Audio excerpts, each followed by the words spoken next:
Well, since the Brexit vote, there's actually been probably an uplift in the sheep industry.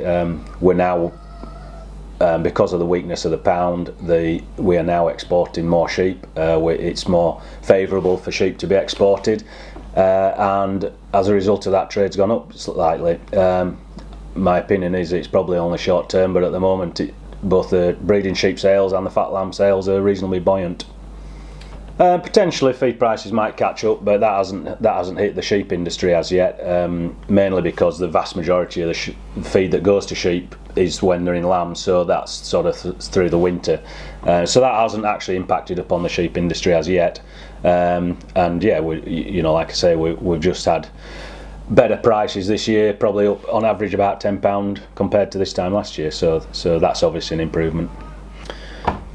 I think the most concerning thing for me is that the French and German farming lobby group and fraternity were actually doing us as a British farming group a lot of good when we were part of Europe, because they are far greater in number, so their governments take far greater notice of them. And my biggest concern now is that as a farming community, especially an upland farming community, whether we're going to actually be taken seriously, whether any British government feels that we are in any way relevant enough for them to actually apportion a lot of funding and importance to.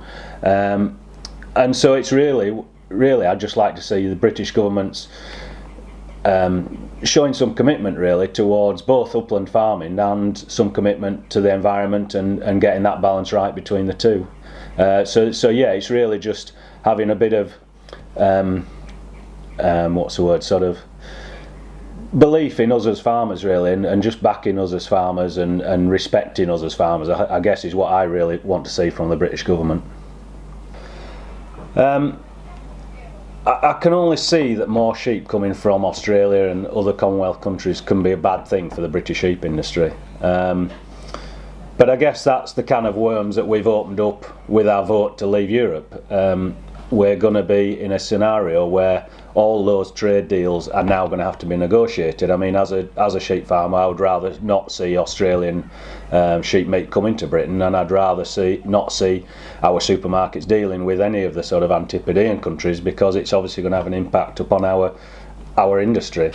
But unfortunately, we're now in that position, and I see that the Welsh farmers are negotiating very strongly to send sheep meat to Northern America, especially Canada, and it's those sort of trade deals that we're now going to have to deal with. And I guess Europe had all that sorted out, and I guess being part of Europe, that had already been sort of ironed out, and the who could trade with who was already in place.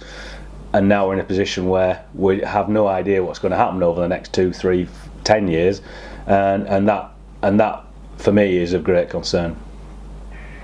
I mean, for me as an upland farmer, it's extremely important. The environmental payments have been extremely important to my survival in the uplands, and hopefully we're delivering environmental good and can justify why those payments are in place. And that, for me, coming out of Europe, is a great concern. And it remains to be seen how strongly our British government value the environment, but also value upland sheep farmers as well. I personally don't think I can survive just on sheep alone, or sheep and cattle, so there's going to have to be some payments in place to enable me to continue living here and farming here and raise a family here. Yeah, I'm positive. People keep saying Brexit's happened and I've got to get on with it.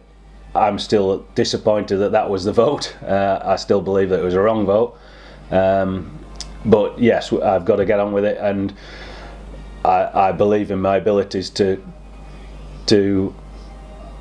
cope with the situation that we're in. But yeah, I can't say that I'm happy with that.